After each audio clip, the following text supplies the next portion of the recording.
Selamat datang di podcast Rekreasi.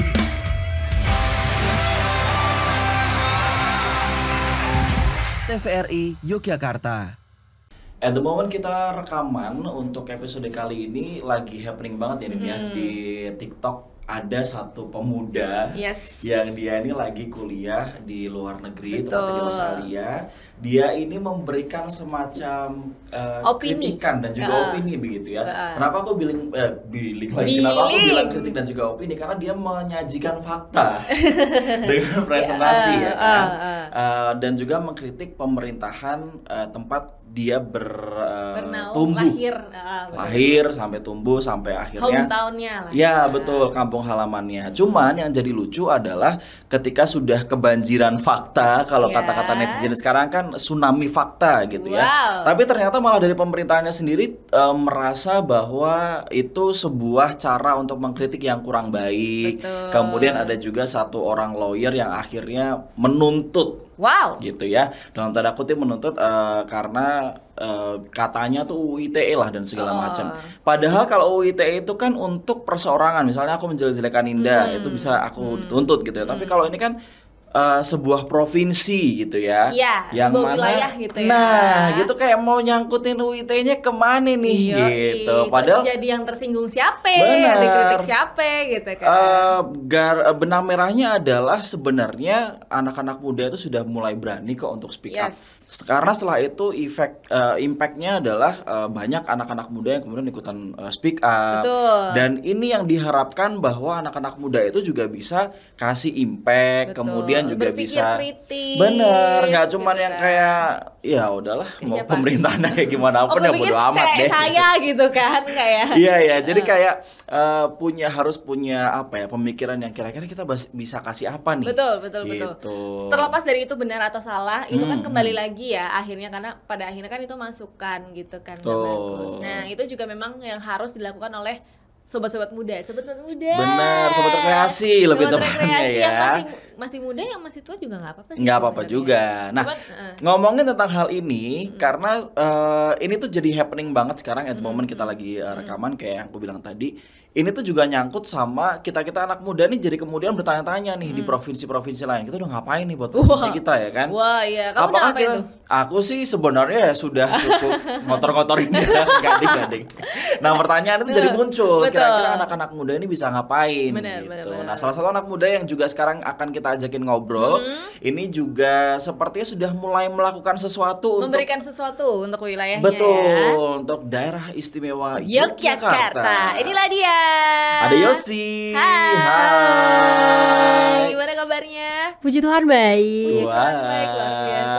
Kelihatan ya kalau tereng ya. Biasanya kan saya sama Husen, habis itu tamunya cowok. Ini ada dua cewek kayak seger mata saya. Nah, tapi lebih segeran dia gitu kan.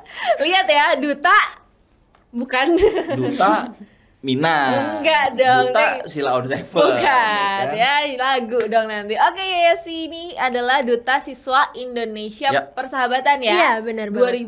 2023. Oh, berarti baru banget. Oke, luar biasa. Ini berarti karena Duta Siswa Persahabatan jadi bersahabat sekali. Bestie. Puji Tuhan. Bestie. Semoga ya. Kalau bagai kebokok kayaknya cuma kita doang yang ngerti ya. Dia gak bakal ngerti. Gak ngerti. Itu udah old school banget. Beda angkatan soalnya. Beda generasi gitu. Yosi, tadi kan kita ngomongin tentang di awal tuh tentang bagaimana anak muda itu sebenarnya bisa kasih masukan, bisa kasih impact juga gitu. Tanggapannya Yosi mengenai hal yang sekarang nih lagi viral tentang anak muda yang coba kasih masukan, kasih opini tapi malah diserang balik nih. Itu gimana tuh? Kalau menurut Yosi sendiri, memberikan suara, memberikan kontribusi berupa kritikan, saran itu nggak apa-apa banget sih. Apalagi kan Yosi sebagai duta juga ya, di duta SMA maupun di duta siswa kan juga emang tugasnya itu memberikan sebuah kritik, memberikan sebuah masukan kepada pemerintah ataupun sesuatu hal yang mungkin kok berlawanan gitu dari siswa-siswa sendiri, khususnya kalau misalnya duta siswa sama SMA kan karena memang remaja ya gitu. Jadi kalau Yosi sendiri itu menyuarakan suara dari teman-teman SMA dan juga teman-teman siswa gitu. Oke, nah kalau di daerah Istimewa daerah Istimewa Istimewa Yogyakarta. Daerah kalau di DIY Istimewa sendiri, Yogyakarta. kalau di DIY sendiri, suara apa yang sebenarnya lagi pengen digaungkan oleh teman-teman siswa SMA, kemudian juga teman-teman duta siswa ini? Oke, kalau dari Yosi kan karena siswa ya, jadi juga SMA juga, dan yang baru itu kan di Kementerian Pendidikan sekarang menjalankan yang namanya kurikulum merdeka. Ya, Nah, betul. itu kan baru banget nih ya Kak ya, belum ada 1 tahun kita berjalan di kurikulum merdeka gitu. Dan sebenarnya dari Yosi sendiri, karena Yosi kelas 11, Yosi masih pakai kurikulum 13 gitu. Belum kurikulum iya merdeka. juga sih. Iya. Itu kurikulum 13 tuh sampai sekarang ya? Iya, baru banget Baru gitu. banget Baru ya? sekarang yang kelas 10 ini gitu. Oke. Nah, itu kan karena masih permulaan, pasti kan juga apa ya, mungkin ke saya masih uji coba ya gitu. Jadi kan adik-adik itu yang sekarang kelas 10 dan nantinya di yang sekarang masih SMP mau ke SMA ataupun dari kelas dari SMP juga udah merdeka ya gitu kan, pasti ada mungkin kritikan, saran dari pihak orang tua juga, gimana sih mereka menjalani kurikulum merdeka, apakah kurikulum merdeka ini benar-benar lebih baik dari kurikulum 13 sebelumnya ataukah memang mengalami penurunan gitu. Nah, kita menjalankan kayak forum gitu Kak. Gitu. Jadi kita mengumpulkan beberapa perwakilan dari sekolah, ada gurunya juga gitu, dan dari situ mereka dapat bersuara. Oh, mungkin mereka bakal merasa kayak kurikulum merdeka kok rasanya nggak nyaman nih, kurikulum merdeka kok nampaknya membebankan nih, atau mungkin mereka merasa kurikulum merdeka kayaknya lebih enak nih daripada kurikulum sebelumnya gitu. Nah, nanti itu disuarakan gitu di Kementerian Pendidikan juga gitu sih Kak. Berarti memang ini ya kurikulum yang sekarang lagi di-adjust kali ya sama teman-teman di siswa SMA kemudian siswa SMP juga. Ini jadi isu yang lagi hot kali ya. Sebenarnya dari dulu. Cuman kan kalau dari dulu tuh beda gitu loh pendidikannya ya menurutku ya. Kalau sekarang tuh kan teman-teman sudah dididik untuk bagaimana berpikir kritis kan. Kalau karena dulu ada kampus merdeka itu tadi. Betul. Kalau dulu kita masalahnya adalah tentang kebingungan 1 tahun KTSP, 1 tahun lagi kurikulum 13. Betul. Itu kita jadi bingung kan. 2004 ngalamin nggak? Ya mohon maaf, 2004 kebetulan saya sudah SMP ya. Oh iya betul. Itu maksudnya sebenarnya hal ini sudah dari dulu, cuman akhirnya adalah generasi kritis yang memang berani untuk speak up gitu ya. Dan harus digarisbawahi bahwa speak up kemudian mengkritik, kemudian memberikan opini itu tidak salah, karena itu juga sudah sudah diatur dalam undang-undang kebebasan berpendapat gitu ya. As long as itu tidak mengandung sara, kemudian juga tidak merugikan orang lain gitu ya. Kalau misalnya mengkritik dibarengi dengan fakta juga di lapangan, ya why not gitu kan. Yes, betul. Dan sudah perkembangannya sudah menuju ke yang lebih baik atau masih on progress atau gimana nih soalnya itu? Kalau kurikulum merdeka sekarang ya, dan berdasarkan kemarin udah sempat ngobrol-ngobrol juga gitu, sampai kemarin aku habis ke Bekasi nih Kak, ketemu sama direktur pakai visa dong sama paspor, enggak ya? Enggak dong, Bekasi. Bekasi. Oke, nggak jadi. Udah kita Bekasi shaming ya, silakan dilanjutkan. Enggak. Iya, habis di Bekasi itu kan kita akhirnya melaporkan ya karena aku di daerah Istimewa Yogyakarta, melaporkannya juga dari daerah Istimewa Yogyakarta. Dari skop DIY-nya ya. Iya, gitu. Puji Tuhan dari Yogyakarta sendiri responnya baik terkait kurikulum merdeka ini, dan rencananya dan pasti ya besok bakal dilanjutkan lagi. Dan karena kurikulum merdeka ini sebenarnya belum merata juga ya ke setiap daerah. Apalagi di Jogja sendiri masih banyak sebenarnya yang masih pakai kurikulum 2013 di SMA-nya gitu. Jadi padahal sudah 10 tahun berlalu ya. Iya, gitu. Jadi rencananya besok bakalan diperluas lagi itu untuk kurikulum merdekanya. Oke, dan senangnya adalah teman-teman ini bisa terlibat langsung begitu ya, untuk mengawal, monitoring, bahkan bisa menyuarakan langsung gitu. Itulah yang dulu zaman kita mungkin masih belum dapat fasilitas itu ya. Nah ya, fasilitas itu belum ada, tapi ya inilah salah satu contoh siswa. Tada. Duta siswa. Kita sekarang bahas dari duta siswa. Tadi kan sudah dibahas tentang sepak terjangnya setelah kemudian terpilih, kemudian bagaimana menyuarakan yang ingin disuarakan sama teman-teman di lapangan gitu ya. Kalau boleh tahu, Yosi dulu awal perjalanan ketika mendaftar kemudian sampai menjadi duta siswa persahabatan gimana tuh? Kalau boleh diceritakan secara singkat. Apakah iseng atau gimana? Bisa iseng berhadiah dapat persahabatan nih. gitu kan. Silakan. Gimana waktu itu? Oke, jadi sebelumnya aku dalam 1 tahun ini aku menjabat sebagai 3 duta Kak sebenarnya. 3 duta tapi memang bukan utama. Oke, yang pertama itu sebelumnya aku ada duta budaya. Nah, puji Tuhan aku dapat rezeki jadi duta budaya intelijensia, duta budaya DIY gitu. Karena memang aku sukanya budaya gitu. Kalau bahasa mungkin aku nggak bisa gitu karena bukan passion aku gitu. Habis itu aku di duta SMA dari yayasan pemerintah ya, bukan yayasan sebenarnya, dari pemerintah, dari Direktorat SMA sekaligus Kementerian Pendidikan. Di situ terpilih puji Tuhan menjadi duta SMA Provinsi Daerah Istimewa Yogyakarta. Terus yang baru ini, yang kuning-kuning ini yang aku pakai ini baru sih kemarin, belum lama ini Januari akhir ya, itu duta siswa persahabatan Indonesia gitu. Jadi proses seleksinya emang dari bertahap gitu ya. Jadi kayak dari provinsi kemudian kita berangkat ke Medan buat seleksi nasional. Nah, gimana sih aku bisa tahu informasinya gitu kan ya? Sebelumnya kalau dari duta SMA-nya sendiri, karena memang aku suka bersosial media ya, aku pengen memanfaatkan sosial media dengan baik, aku suka main Instagram juga. Nah, ada tuh info pendaftaran gitu dari Kementerian Pendidikan sekaligus duta SMA-nya gitu, dari Direktorat SMA. Terus coba daftar gitu. Awalnya emang untuk esai dan lain-lain gitu sih seleksinya, sampai akhirnya ada kayak seleksi yang lebih intens gitu, lebih deep ya. Dari duta siswa juga sama sebenarnya gitu. Jadi memang aku suka menggunakan media ya, jadi suka bersosial media, dan aku gimana memanfaatkan media sosial itu biar nggak useless gitu. Memang kadang kan kalau orang tua apa sih main HP terus, nah aku mau bikin counter nih, loh main HP itu ada manfaatnya gitu. Tapi emang bagaimana cara kita untuk milah-milah juga sih gitu. Jadi buat bukti ke orang tua juga kalau bermanfaat gitu aja sih. Iya, itu yang tadi kita bahas adalah bagaimana caranya anak-anak muda itu bisa bermanfaat, dan tidak banyak anak muda yang bisa berpikir bahwa ayo kita mulai yuk gimana caranya kita bisa bermanfaat untuk sekitar gitu. Nah itu kadang memang ya karena berkembangnya teknologi, dan aku tidak menyalahkan ya, cuman kan kadang kita terlalu asik sama dunia sendiri sampai lupa sama sekitar. Nah inilah ternyata bisa loh dari media sosial, benar. Kan. Berawal dari suka scrolling, kemudian memang karena passionate juga gitu ya di dunia perdutaan dan juga budaya gitu kan, akhirnya ya kenapa enggak gitu kalau bisa kasih impact buat teman-teman dan juga buat lingkungan sekitar. Itu yang harus diapresiasi. Jangan sampai ketika ada yang ingin kemudian mengimpact, memberikan pengaruh kepada orang-orang, tapi malah kayak apaan sih apa segala macam gitu. Nah, kalau dari bingung gitu. Kalau dari pengalamannya Yosi pernah dibully nggak sama teman-teman atau apa gitu, kayak yang ngapain sih kamu ikutan begituan, mending sekolah aja deh gitu. Enggak. Kan saya waktu SMA kan tidak ikut. Tidak ikut ya. Oke. Ada nggak kira-kira kayak gitu? Sebenarnya kalau dibully sampai berlebihan kayaknya enggak ya, puji Tuhan.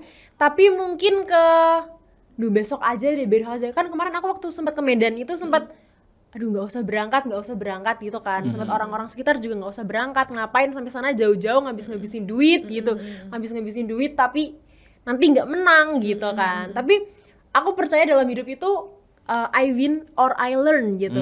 Jadi kalau misalnya aku nggak menang, setidaknya aku bisa belajar dari situ gitu sih. Dan puji Tuhan dari 3 pageant yang aku ikuti dapat rezeki semua gitu. Jadi membuktikan buat mereka semua yang emang pada awal kayak sedikit meremehkan gitu ya mungkin. Tapi memang nggak ada dendam juga sih. Maksudnya kayak nggak ada.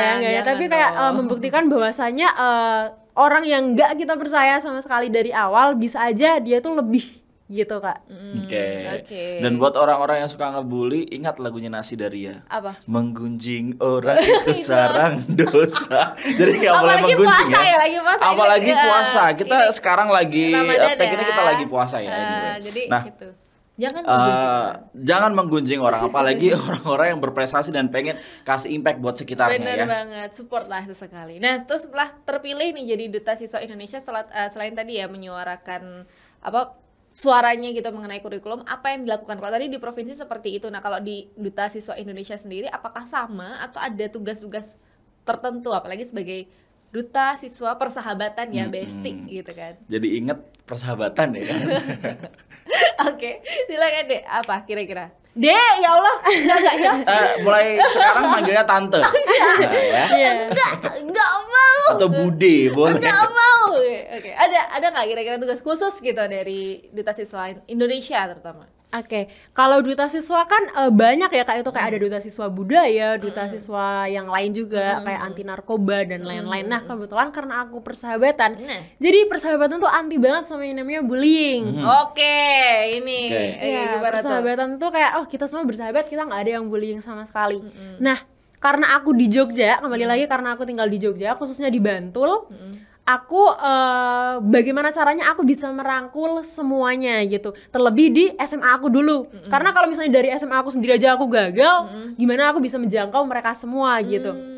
Nah, gimana caranya aku tuh bisa menyatukan mereka gitu. Nah, aku juga pengen menjadi wadah ketika apa sih namanya kayak teman-teman curhat gitu loh. Aku bisa apa ya, ayo curhat sama aku aja, it's okay, aku bakal memberi saran sebisa aku gitu. Karena setidaknya aku sudah bisa memberikan mereka tempat untuk menjadi rumah bagi mereka ketika mereka tidak memiliki rumah di tempat yang lain gitu. That's a quote. Oke. Terus. Gitu. Jadi kalau duta siswa persahabatan lebih ke itu sih. Jadi bagaimana cara kita menjadi sahabat yang baik bagi teman-teman. Sahabat yang baik bagi Oke, teman-teman. menjadi sahabat yang baik. Apa? Enggak, emang orang Bantul tuh bersahabat semua. Waduh. Lah iya bener, saya juga orang Bantul loh. Enggak. Gitu. Tapi memang itu penting sih, Ya. isu bullying, isu apalagi kan sekarang sudah mulai melek sama yang namanya mental illness dan lain sebagainya ya, dan memang menjadi rumah bagi yang tidak punya rumah itu. Kalau tadi aku sempat nanya apakah Yosi pernah kena bullying, tapi sekarang aku akan bertanya di lingkungan sekitarnya Yosi deh. Pernah ngelihat bullying yang sampai parah banget nggak, sampai mungkin teman-teman ngerasa kayak nggak punya teman, kemudian sampai terpojok, hidup tidak berharga dan segala macam. Pernah nggak ngalamin hal?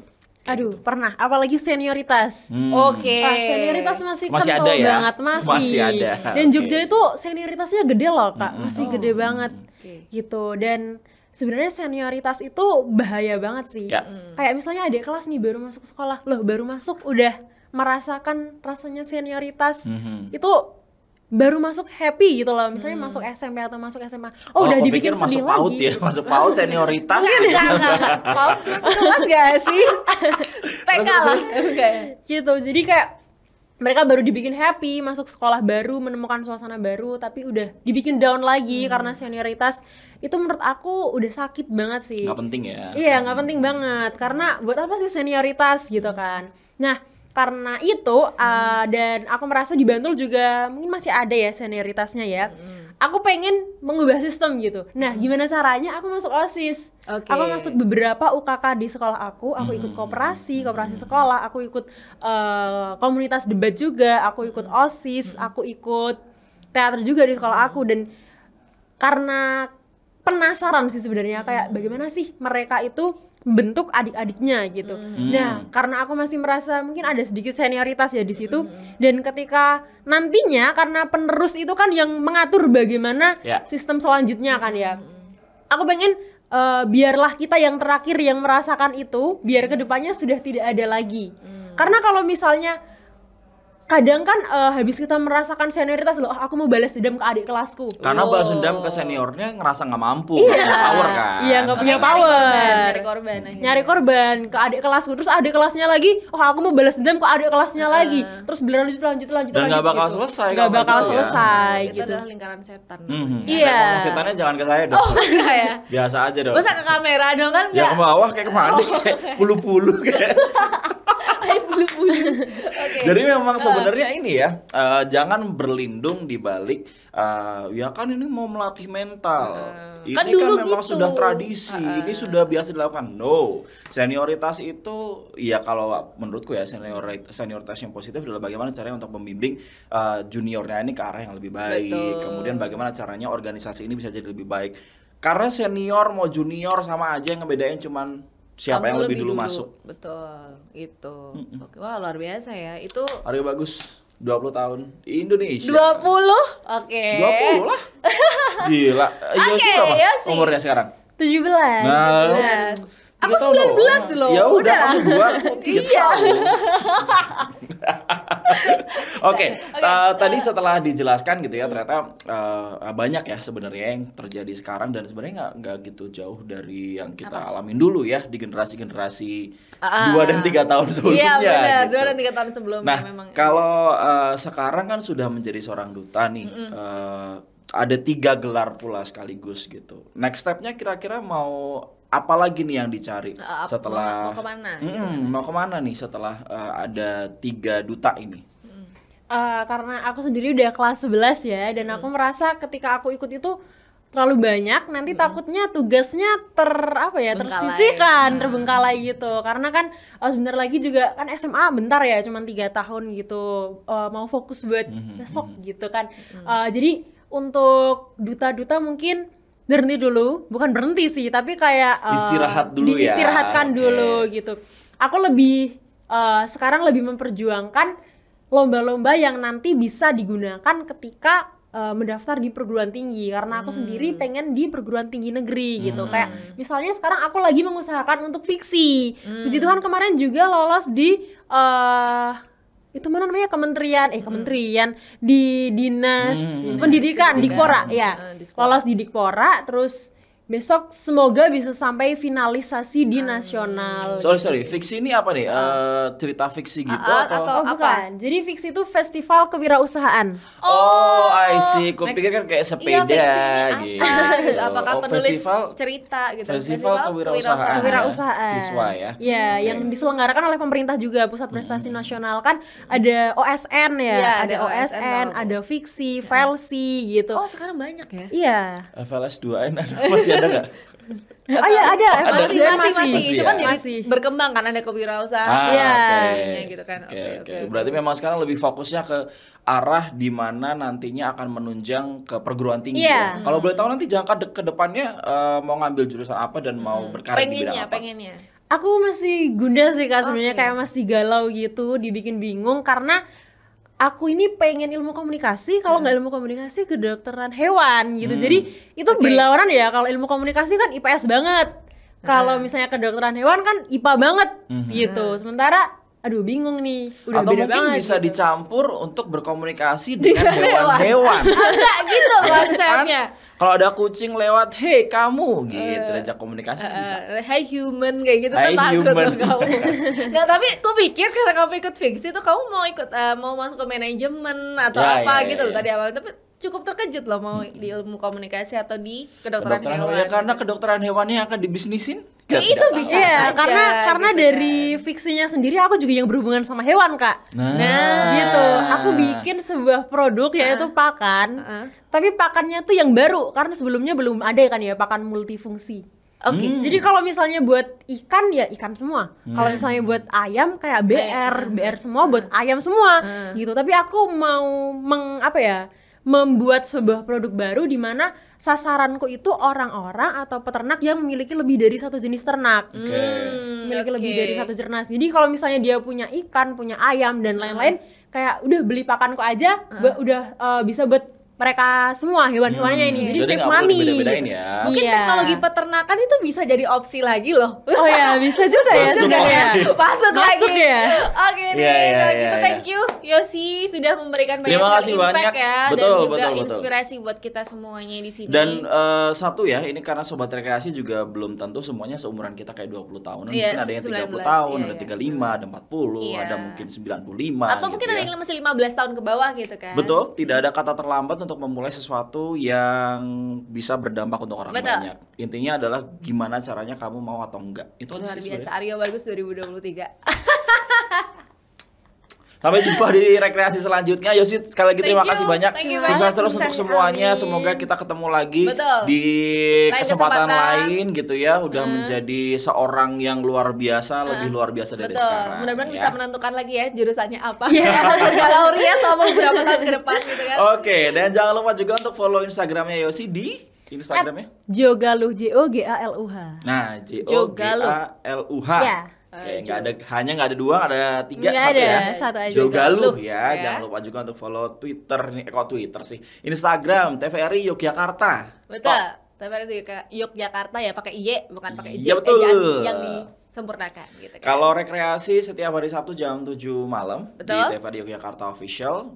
Lihat aja di situ banyak sekali program-programnya TVRI, Betul. mulai dari angkringan, kemudian ada juga in frame, ada juga Etalase, highlight, dan etalase, sebagainya. kemudian ada juga program-program seperti program berita Jogja hari ini, betul, kemudian Jogja Jogja Waktu di situ Warto, juga dan ada lain potongan-potongan kalau Jogja kamu Highlight. betul, kalau kamu nggak mau ketinggalan kira-kira ada apa sih yang terjadi Informasi-informasi sekarang terbaru. gitu ya. Betul. Dan jangan lupa juga untuk saksikan streamingnya setiap hari di TVRI Yogyakarta Streaming atau di fans page di Facebook itu juga ada. Betul. Tinggal pokoknya cari-cari aja informasinya. Kalau begitu, saya pamit.